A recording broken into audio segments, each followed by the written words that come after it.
thank you for coming for our presentation. Today we are going to speak about ATMs and how, in our opinion, we can hack it.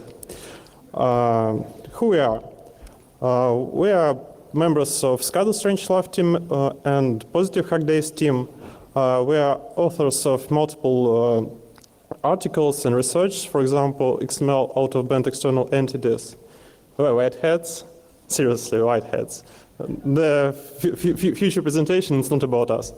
And Club Meta edX, of course. Here's our agenda. There will be some introductory history about ATMs, previous art, and so on. Some words about physical stuff like skimmers or pin sniffers. And our view about vulnerabilities of the host devices and devices inside the ATMs. And of course, there will be some demos. Unfortunately, we have no opportunity to bring our ATM with us, but we made some videos, so I hope you will enjoy it. And here's words for Olga. She will speak about ATM history. Olga? Hi guys, we are glad to be here, and so let's say a few words about ATM history before you will listen to some old stuff. First ideas of ATMs was doing since 1930s. It was some man who built hole-in-the-wall ATM and gave it to trial to the Citibank of New York. But those short-sighted bank chosen to use a cash. Sure, if you don't have ATM, it can be hacked. One more man was more aggressive, and in several years he built an ATM. The first cash machine was installed in the North London outside of a branch of Barclays Bank in June 1967. That device used special chemically coded checks. And even more, some of them, the checks were marked with radioactive elements. It's not such a bad idea. How many of you have access to such materials, except bananas with cesium? Oh, no, sorry, no cesium with potassium. I love bananas, just love. A rumor has it only 10 British pounds was available for withdrawal. And what is the ridiculous amount which could be spent to a couple of beer pins at 5 o'clock? After that, another guy designed a cash machine that accepted machine-readable encoded cards and included a numerical keypad to enter PIN code. Then someone developed an online ATM, someone patented something about security case, and it doesn't really matter who invented an ATM. Anyway, it was a great person, and now we thank him. It's more important than today we can use and investigate ATMs. We and some bad guys. I think you know this guy.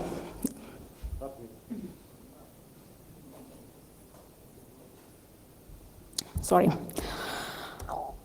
So, well, why we are doing it? During several last years, ATMs, so many ATMs were really hacked. How it happened? One man from some bank came to us and tell us about this real story. When guys who exchange cassettes came to the ATM, he were wondered because bill counters were normally, but all cassettes were empty. All cassettes were empty. And 2 weeks, this ATM was empty and no one knew. How it possible? It's easy. Some bad guys came to this ATM before in cassetters and insert their CD, bootable CD, and injected their malware into operating system. After that, they rebooted and emptied all cassettes. That's all. And we are curious about it. And how about you? And so many posts and blogs reported about ATM viruses. And we read these posts, we watch some news about it, and we research ATMs. And we can't be silent no more. Where's the popularity? There are viruses, Trojan skimmer and backdoor plotters, and other named or unnamed malware. The malware is transferred to the ATM by physically inserted a new boot CD or USB flash drive. Some of them steal bank card data, allow remote access, and drop more malware. And other ones allow full access to dispense and inject all money, as much as you wish. But we are not only one, we are not the first. Some researchers, some security guys, some antiviruses analytics, and for example, Barnaby Jack, he was showing jackpotting ATM at Black Hat USA in 2010, and he exploited several vulnerabilities in the ATM software. His malware, he showed, could be injected into the ATM operating system from a bootable flash drive or via a remote management TCP port. But his research a little bit different about our research. And now let's speak about evolution. What do you know about evolution? Once upon a time, there are card reader for working with bank cards and a pin pad for entering pins. The card reader works with cards via magstripe or a chip. Chip is like a microcomputer, and maybe we will talk about it in our next research. Data contained on the track 2 of the magstripe is enough for transaction. PIN is required for cash drawing via ATM and not required for some payment by POS. The first part of track 2 is called PAN, or primary account number, and is needed for card not present transaction when you buy something online. Just a second.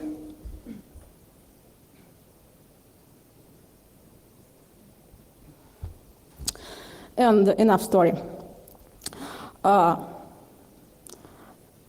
When some bad guys steal your bank card data, just your track 2, and don't steal your PIN, they might use it because track 2 contained the primary account number.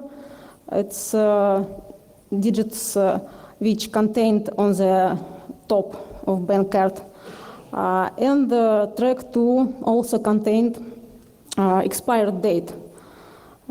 These digits also contained on the top of bank cards.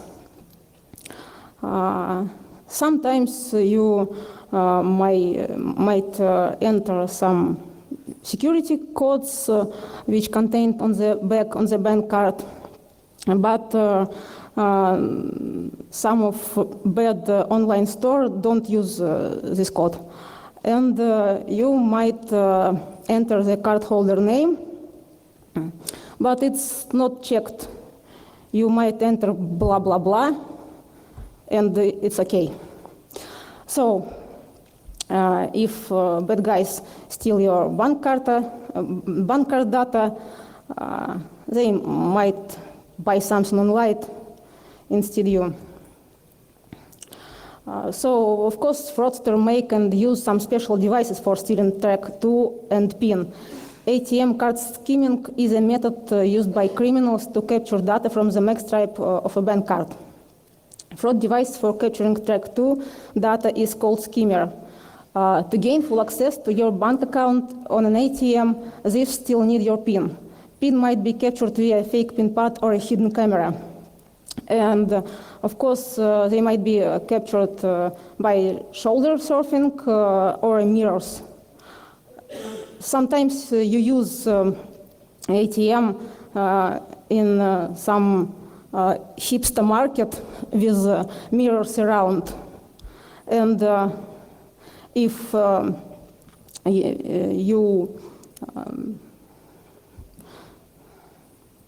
if some mirrors placed near the ATM, it's fail. And sure, sometimes fraudster use some fake pin pads for stealing pin and fake ATMs. Skimmers look like valid card reader slots and are installed directly over the existing card readers. Sure, customers swipe or insert their card through the bogus card reader and the data is captured. This device was really cool, and sometimes bank staff or some service engineer don't find it. A fake pin pad looks like an original one and is installed directly over the existing device too. Customers enter pins via the fake pin pad and it is captured. As can you see, skimmers and fake pin pads are the most popular device to stealing bank card data. Several years ago, ATM developers began developing anti-skimming devices to install into their machines, but some of them were stolen and converted into skimmers. So criminals use 3D printers to make skimmers. They also can buy some part of an ATM and even of entire cash machine online. Indeed, thieves bought these ones and use them as a real ATM. You just insert your card, enter your PIN, and see some errors on the screen about connecting or so on. And that's all. Your money is not yours anymore.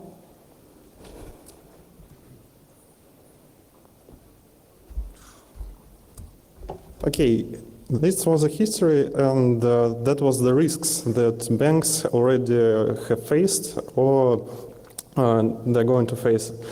For example, and all of these attacks were targeted at the customers, not the banks. But all the manipulations is only of the outside of the ATM, not in the inside. How it's hard to get inside of any ATM? What are countermeasures? A service zone is the upper zone of the ATM, which contains the ATM machine, which connects to the processing. It connects to the USB devices, and it's only a plastic cover that protects it from the evil man. And whole service zone is protected only by a single lock. Instead of save for money, it's bank thinks, money, cassettes, if they steal it, then we are going to lose some money. So it's steel and concrete with rotary code locks, electronic locks, and minimum 2 types of locks which protects it. Okay, let's get into ATM. For getting into the safe, we should call this guy with the drink machine. It will be about 20 minutes. It won't be very quiet, if not say the less. And maybe we will get into it. But actually, we just can buy a key for the ATM. For example, Barnaby Jack said that it would cost only $40 also, and we can open all the ATMs that use such a key. But actually, there is no need for it. For example, it's a real photo from the ATM where the Ethernet patch code is got out of the ATM and inserted into the modem, which connects to the service host. That was used maybe because there's not a good coverage in it, but actually Ethernet out of ATM. Who does that? Let's return to the logs. As you can see on the left and the right hand side of the screen, there is USB ports, Ethernet ports that got out of the ATM, and perpetrator can easily access them without opening anything. And in the center, there is our ATM, which we bought for our research. But unfortunately, when we were showing it in the public, we forgot our key. We asked our friend, maybe some of you know him, and asked him to open the ATM. Let's see how long it would take to open the ATM.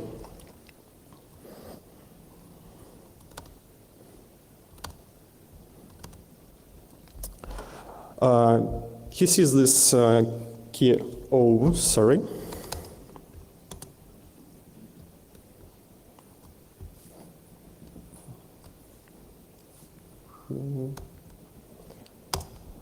He sees this key lock only for the first time, and it would take him about 40 seconds or so to open it. And after that, you have full control of the service zone with the okay.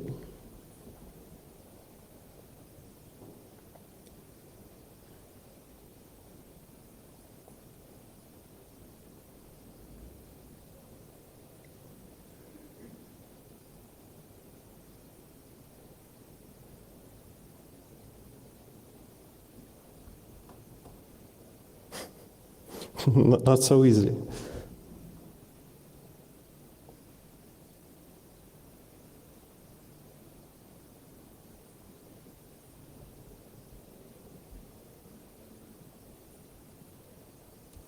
That's it.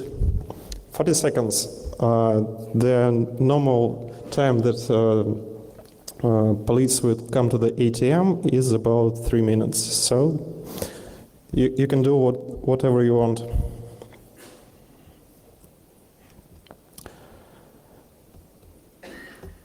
Okay, when we got into the ATM,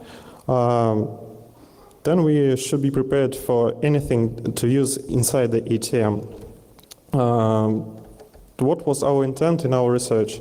It's minimal price with the device that you can have from any computer store. It should be a small device, so you can leave it in the ATM. And it should be capable of using multiple interfaces. And actually, Raspberry Pi is the solution for all of this.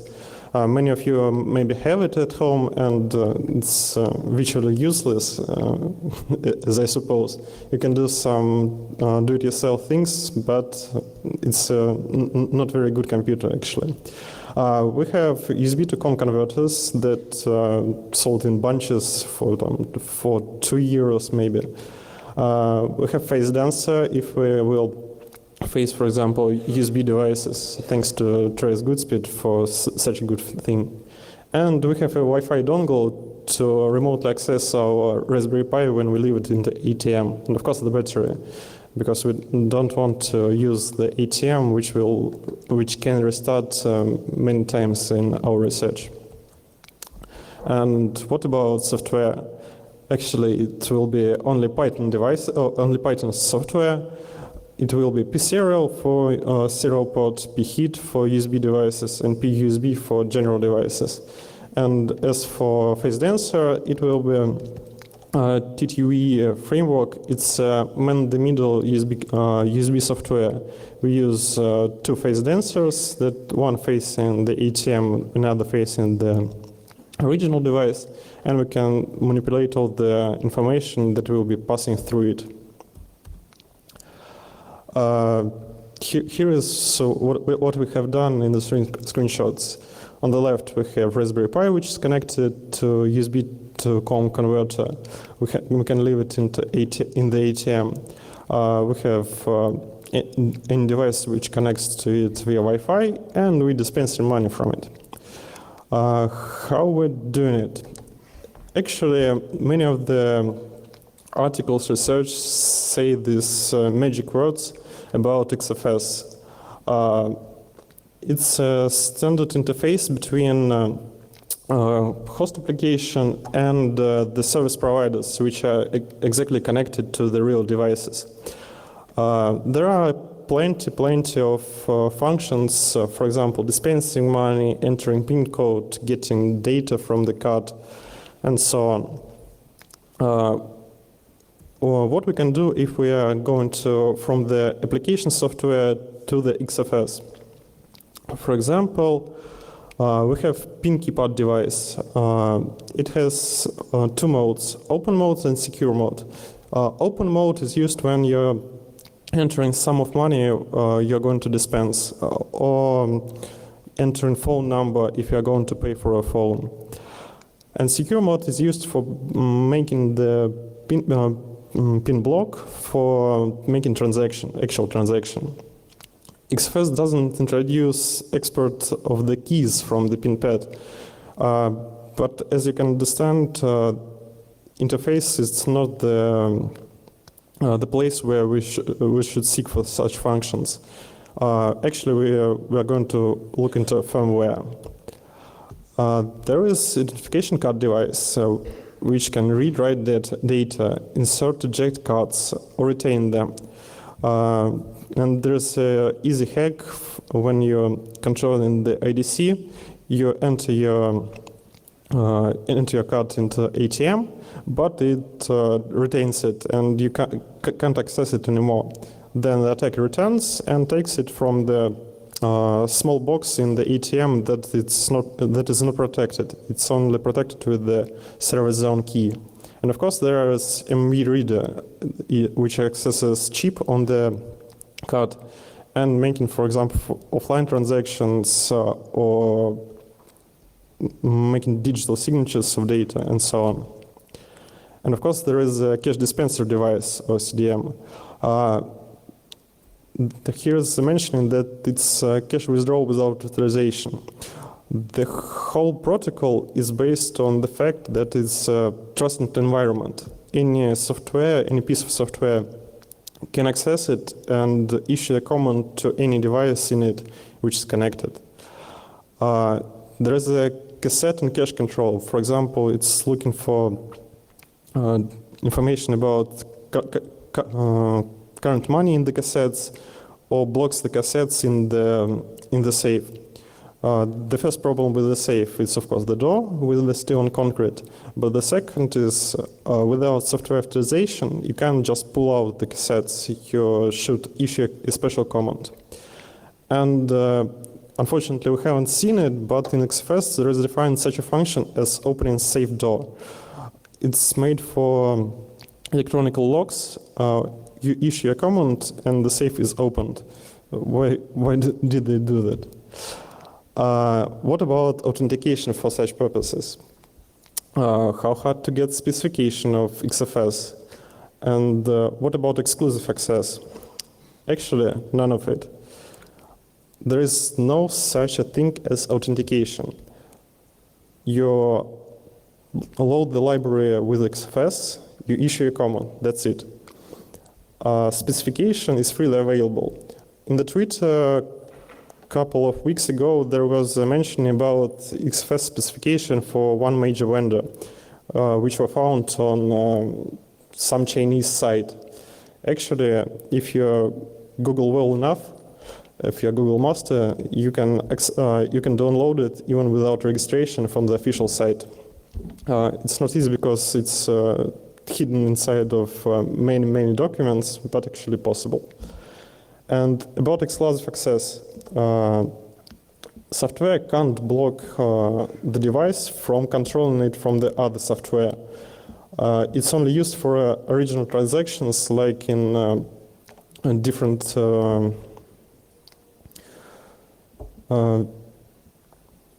online banking accounts where you should withdraw money and send money to another account in one single step. And it's not intended for security. For example, another software can issue cancel command and all transactions will be reversed. And big problem, which Olga already mentioned, it's Windows XP. Actually, it's still alive. It's even PCI DSS compatible. because Windows Embedded has prolonged PCI DSS compliance until 2018 or 2019 year. And but actually, those who implement the software on the ATM does another thing. They just buy a Windows Professional original license and install the software on the ATM. And even currently used ATMs may be non-PCI DSS compliant. Long story, so let's see what we can do with our Raspberry Pi and using MSF.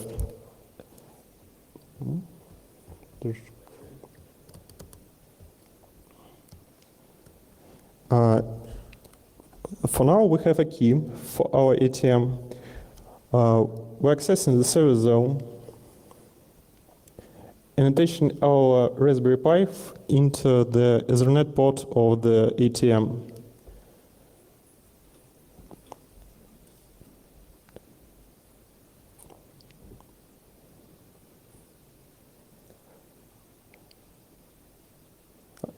"25 seconds after that, we control the ATM remotely. The service zone is closed, and the hacker leaves the site of the ATM. Now, MSF 101. We're using some exploit, MS08067, executing the interpreter shell, and just uploading our malware software, which will dispense some money from the ATM.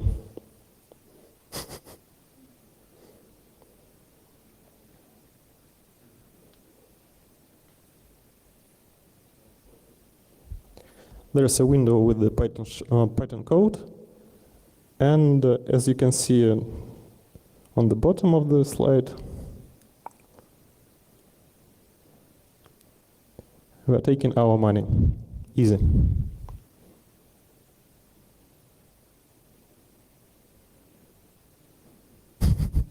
Not real money, unfortunately.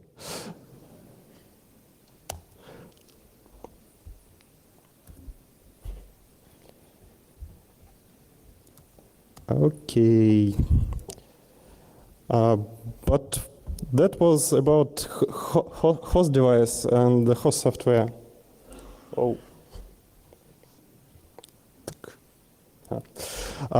It was about host device and host software, which we already seen. But actually, the ATM connects to its devices via COM or USB ports. Here's again this slide with XFS, and we are going to man the middle attack between service provider and its actual devices. What is COM port? It's a standard interface. You don't have to have any specific drivers for it, unless you're using USB to COM converters, and it will be a pain in the ass for finding a good driver. There is no authorization, and all the ATM device producers are using their own proprietary protocols, which you can just sniff and replay. What are advantages of using such devices? You have direct device control. You can execute any command inside the current device without any authorization from the host. Antiviruses, execution control preventers, and so on, they're all useless. You can execute undocumented functions like exporting the keys from the pin pad, which are generally impossible. And you can intercept unmasked sensitive information like track2, pin codes, and so on. And you can, of course, produce a hardware sniffer that you can that normal service engineer won't find. What are the difficulties? It's an actual protocol bloat. For example, we have two firmwares for one exact pin pad. all our comments from the one firmware is useless in the another. They changed everything, even bytes, even block sizes and protocol. Because of using comport, there is no actual control of the flow between the devices. You should endlessly polling for information. The device, you're here, yes, I'm here. And if device disconnects, then ATM restarts, and on the third restart, it will issue a comment, wow, there is a problem with our device. For attacker, it's not a problem, actually. The devices in ATMs are constantly failing, breaking, and so on. So the service engineer will come in 2 weeks, fix this ATM, and you can do whatever you want again. What are the protocols in such devices? There is no good tool for analysis. You can't use just Wireshark to sniff the comport. There is no flow control, no host loss detections, and is in original sockets in the internet, in the TCP. There are three opportunities: fixed sites packets for controlling start-stop bytes and length prefix data. Here is example of data without Wireshark.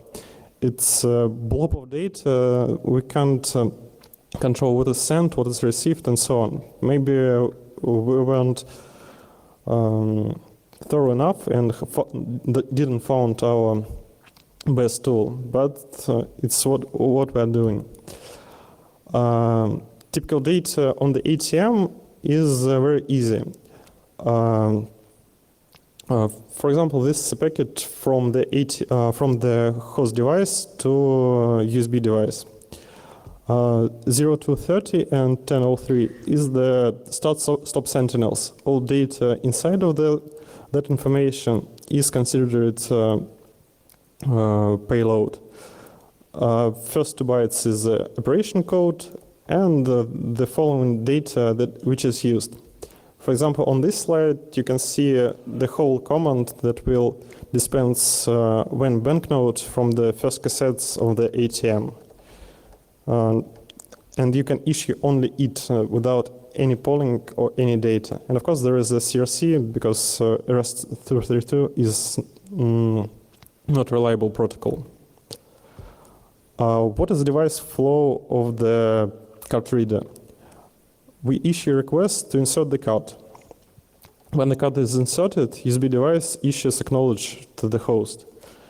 And then we issue in 3 separate commands to reading all the 3 tracks of the card. How we can abuse it? There are no keys and authorization codes in the card device, so we can just sniff all the track data and making our skimmer without any knowledge or without any visible effects from the outside of the ATM, only from the inside. And we can do the reverse thing. We can issue fake insertion commands to the ATM. So without any plastic card, we can make card-to-card transactions or payments if this ATM has such an opportunity. With the PIN, there is another problem. There are 2 modes, normal mode and secure mode, which is used for entering a new cipher key in the PIN pad or issuing a PIN block from it. In normal mode, all the information that you are pressing on the PIN pad is echoed into the COM port. And after all the data inserted, it issues another packet with all the plain text. Actually, we can abuse this thing. For example, we block information about secure entering data in the PIN pad, and all the data that you're entering is normal. Of course, the ATM won't work because the transactions are not without the good PIN block. But actually, the attacker made all that he wants. He already have your PIN and your CAD data from the previous attack. After we gathered the PIN, we can issue a normal secure mode, and all the next transactions will be unmodified. For example, we can use it to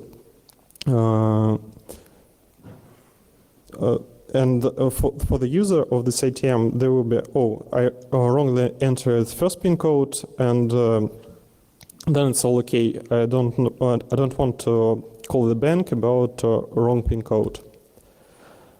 And the most interesting thing is dispenser, of course, because we can just take the money from the ATM and don't attack the users. 3 general commands: restart device, dispense, and open the shutter. That's easy. And another video with Raspberry Pi.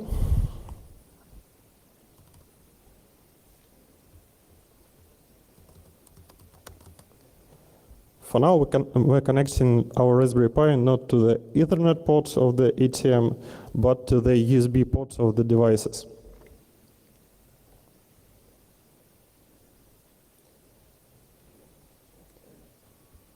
Again, the device is plugged in, and all future attacks can be done remotely. We're issuing a command to dispense our money. Unfortunately, there is no sound, but to take money from the cassette, we're opening the shutter.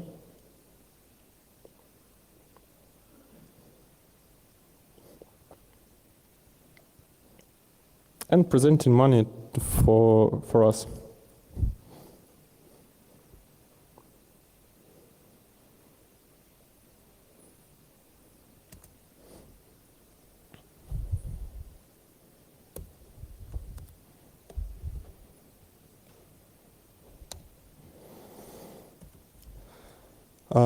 What vendors think about our research?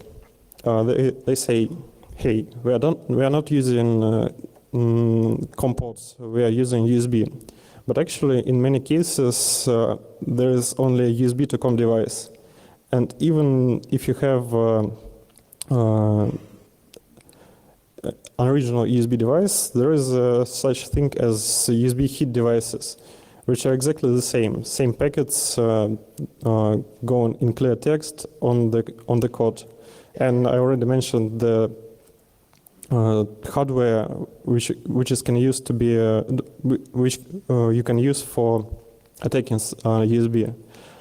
They're using cryptography. Yeah, it's an IS, I suppose, but actually they're using quite wrong. And the third part, they are not going to fix some of vulnerabilities because they say that they are not using such ATMs anymore. What we think,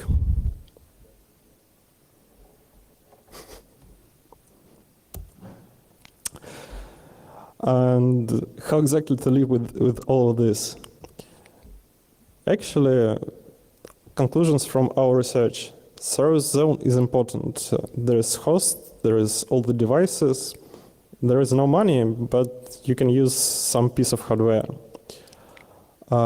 Execution prevention software on the host device is virtually useless because if you are not using the patches. And some service engineers even say, oh, I use this software, it will protect my Windows against all the OS patches, all the OS vulnerabilities. What we propose to the vendors and to the makers of the devices: implement mutual authentication from the computer and its devices. It's an easy thing to do if you have access to the firmware, and it will protect against attackers. But you should implement authentication in a good way. It's easier to shoot yourself in the leg with the cryptography. make peer review of XFS. Actually, download it and make a proposal for XFS community. Service zone is as important as a safe. It's not money themselves, but opportunity to get the money. And trust environment is not a thing in ATMs. We're thinking some good guys that helps us with the research. For example, Alexander Tlyapov, who reverse engineered some of the USB hit devices, which we can unfortunately disclose for now. Scott Strangelove and other guys. If you have any questions, welcome.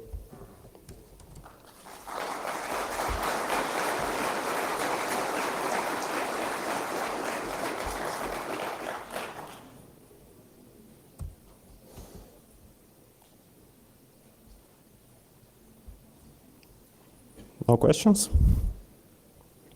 Okay, thank you.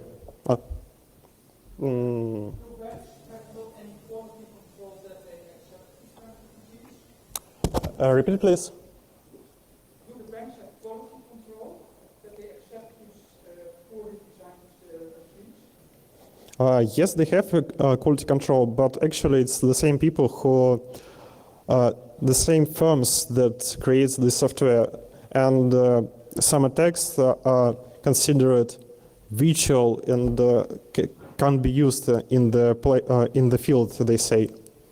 And actually these devices are in the field. Yes? We just bought it.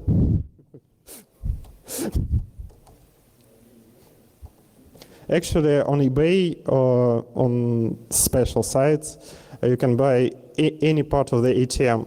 The most expensive part of the ATM, as you understand, is the safe, and actually you don't have to use it.